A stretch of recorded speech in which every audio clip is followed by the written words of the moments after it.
जय हिंद दोस्तों। Corona virus की वजह से जो स्थितियां बनी हुई हैं उसकी वजह से न आपका मन कहीं लग रहा होगा न मेरा लग रहा है, सिवाय इसी चीज़ को ऑब्जर्व करने में कि हालात क्या हैं, किस प्रकार के डेवलपमेंट हो रहे हैं और आगे चीज़ें सुधरें किस प्रकार से। इसीलिए इस विषय पर थोड़ा चर्चा करना चाहूँगा क्योंकि कुछ डाटा जो अमेरिका से आया है और वैक्सीनेशंस के विषय में आया है वह सच में इसको कहते हैं मायूस माहौल, उसमें उत्साह देने वाला है। और डेटा जो होता है ना वो किसी का नहीं होता, डेटा जो होता है वह सच बोल देता है।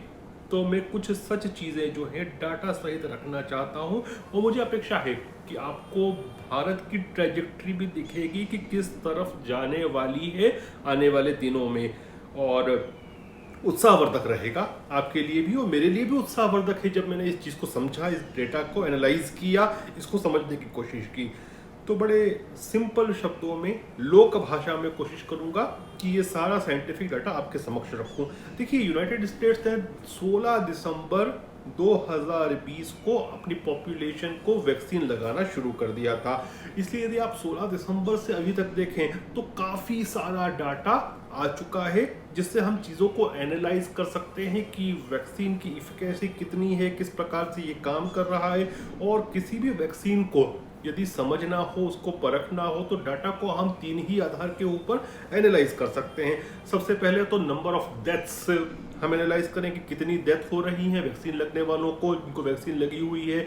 दूसरा, सिम्टोमेटिक जो इन्फेक्शंस हैं कि जिसमें दिख रहा है कि ये सिम्टम्स हो रहे हैं, ऐसे कितने लोग हैं कि जिनको सिम्टोमेटिक इन्फेक्शंस हुए हैं वैक्सीन लगने के उपरांत। और तीसरी स्केल जो होती है वो हॉस्पिटलाइजेशन की, कितनों को भर्ती होना पड़ा।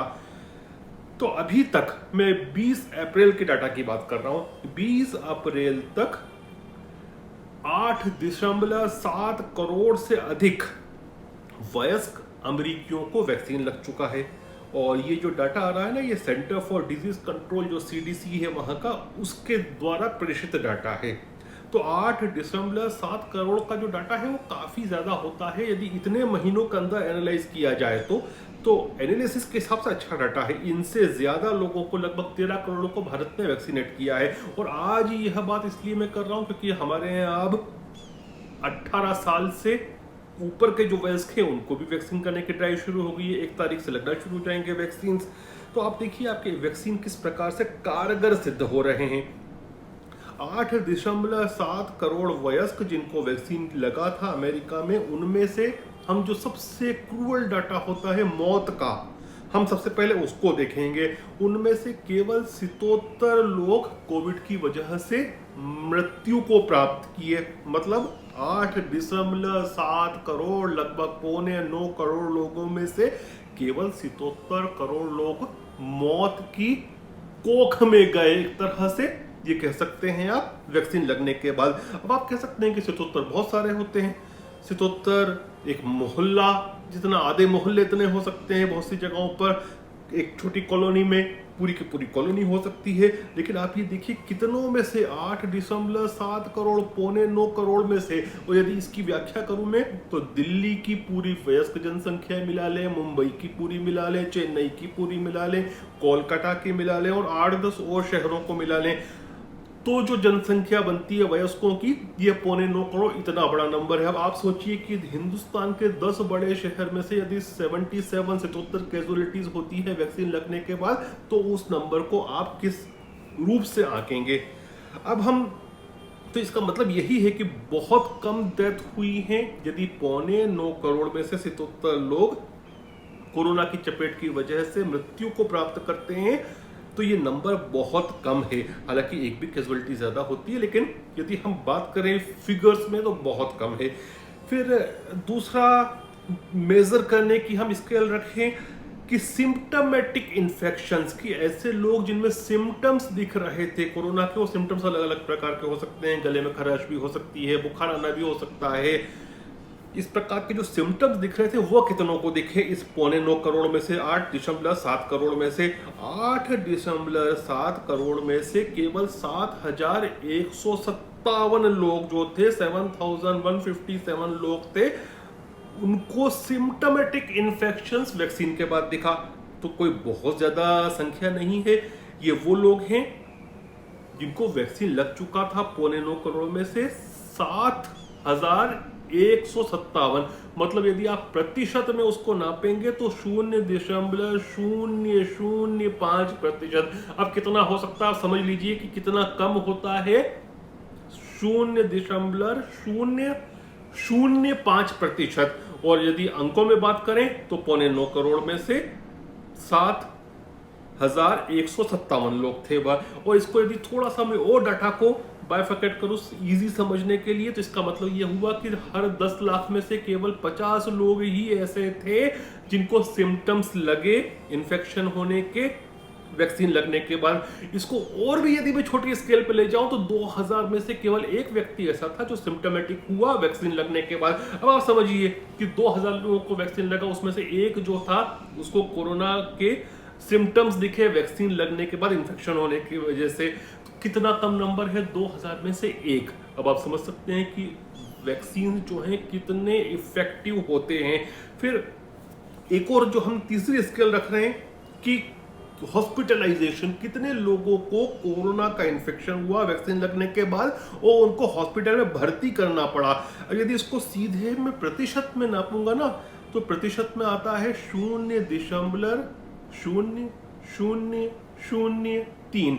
पहले कितना था जिनको इन्फेक्शन हुए थे वह था 0.005। अब एक और शून्य बढ़ गया है, अब है 0.0003।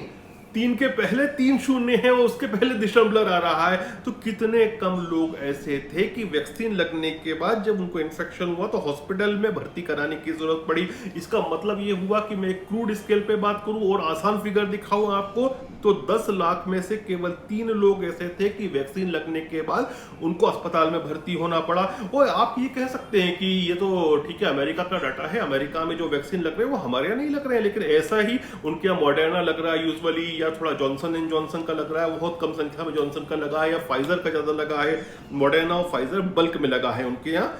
तो लेकिन ऐसे ही डाटा आ रहे हैं ग्रेट ब्रिटेन से जिसमें एक बड़ी संख्या में एस्ट्राजेनिका का वैक्सीन लगा है, जो वैक्सीन हमारे यहाँ कोविशील्ड के नाम से जाना जा रहा है। और एस्ट्राजेनिका और कोविशील्ड एक ही चीज है, एक ही फॉर्मुलेशन है। तो ग्रेट ब्रिटेन से भी वैसा ही डाटा आ रहा है। यहां तक कि जिन कंट्रीज ने चीनी वैक्सीन को उपयोग किया है उनके यहां से भी डाटा अच्छा आ रहा है।